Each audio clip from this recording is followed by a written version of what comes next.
Hey, this is Mike Bell, and I want to welcome you back to Purpose. I want to get some more of my guest, Andre Miles. Man, we left off where he was talking about how he was able to change his hustle and how he was hustling when he was younger. But, Dre, a part of this, when you were hustling when you were younger, man, you had a setback. Because, I mean, a part of this type of game, man, some things going to happen in this game that you play, man. So tell me a little bit about your setback. Well, everything, right? That's definitely the pros and cons. You hear about the good stuff, definitely the cons.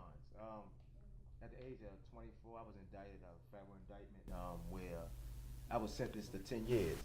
And that was a major part in my life. Right. You figure you going in, I'm getting arrested 10 years. Right, First man. time being arrested. So that was definitely a transition in my life. So, but like you say, everything has a purpose, and I believe it was meant to be. Everything was meant to be. Because in my time in life, it was a lot of things going on out here in the street. And I believe that everything has a purpose. Everything is for a reason.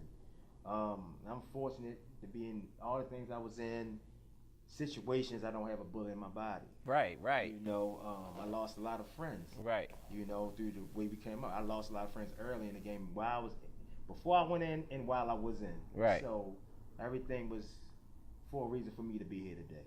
Yeah. So, man, look, when you, right before you went in, you got married. Yeah. And so let me ask you this. How did that affect your relationship? How did that affect your life? And how did that affect your daughter? Because you just had a daughter, too. Yeah, well, when I went in, my daughter just turned 3. Okay. I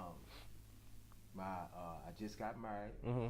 So therefore, when you as a young man, I always was the head of my family structure, and I provided. Right. I did what I was supposed to do. I did what I was supposed to do as a father. So you're taking a major entity out of a household. Mentally, it was like I was like half and half. Now, when you in this game, you got to be half and half. It's like you in the house, you're a man of the house, but when you're in the street, you Right. in the street. It's like you turn on a light switch. Right. For real. It's like that's what you got to be in order to survive out here.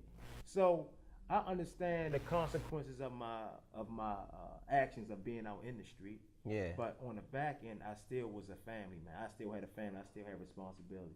So it affected me in a way of I did what I was supposed to do to try to secure my family as much as possible. Yeah. I had a small business before I left.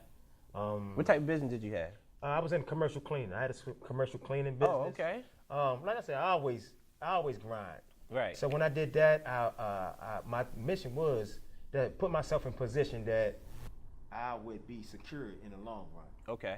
So I was doing things. I did the right things with my money, I thought. But like you say, things happen. Shit happen. I'm in the street, so things happen. But like I was saying, getting back to me leaving, it's like something you really can't prepare yourself for. Yeah. It's just like I'm leaving the street, I'm leaving my household, and then I'm just being put in a situation where I'll be gone for a long time. Yeah. It's like day by day. Right. So you got sentenced to 10, Yeah. but you did 8. Yeah, 8 years. So how did that affect your marriage while you was in prison? Oh man, well, fortunately she was there when I got out, but you got your ups and downs, valleys and peaks. You leaving somebody for 8 years. Everything ain't peaches and cream. Right. It damn sure ain't that. So yeah, I had my situations. I had my good times start out good. We had some distance in between. But that allows me to be comfortable. That situation allowed me to be comfortable with myself. Right. And throughout that situation, I learned myself. Right. And I've been comfortable with being alone. So I got more in tune with me and with bettering myself. Right. I was better for the other people that's in my life and around me at the same time. So you in there for 8 years. Right. For 8 years, how did you stay focused? I mean, you're a young man going into prison. How did you stay focused? How did you stay focused on what you felt like you were supposed to be doing? Did you lose your mind in there? What was your mindset while you was in there? See, like for me, I think I'm, you take a certain type of individual to come out and be like, not the same because I grew in there, but have your same mind frame. Like I've seen a lot of guys go in, they get sentenced at that time, they immediately start going crazy. Like they do some stuff you'll never expect. You're like, what the hell is wrong with Slim? Like, but for real, like, I think I was just conditioned, like, man, like I always had the mind frame, I'm not gonna let anything beat me. At the end of the day, I'm not gonna lose. I'm not gonna let anything beat me. And that's the mind frame I always had. Like coming up playing sports, you strap up, you get on that court, you like, look, it's all about heart. Like, I'm not gonna let this, I'm not gonna let nothing beat me. Right. And that's just carried on into life. Like that's always been my attitude. So while you was in there, did you develop your love for fitness while you was in there, or did you have your love for fitness before you came out?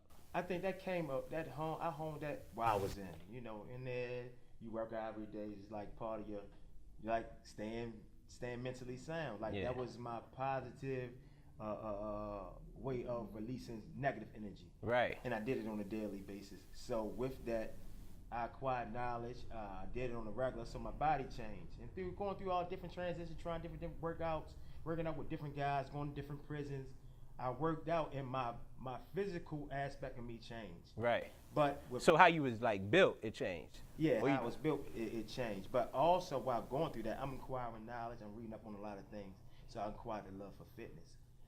Funny thing about it, I never thought of being a personal trainer till I got to my next to last prison.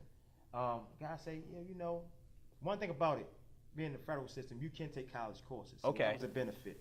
So I was leaving that, and I always had a following of guys that wanted to work out with me. Right. Okay. So I was like, one guy came up to me like, man, listen, why don't you, you know what you're doing. You do it on a regular basis. You got to look. Why don't you go into, why don't you study? Don't you really dive into it? Right.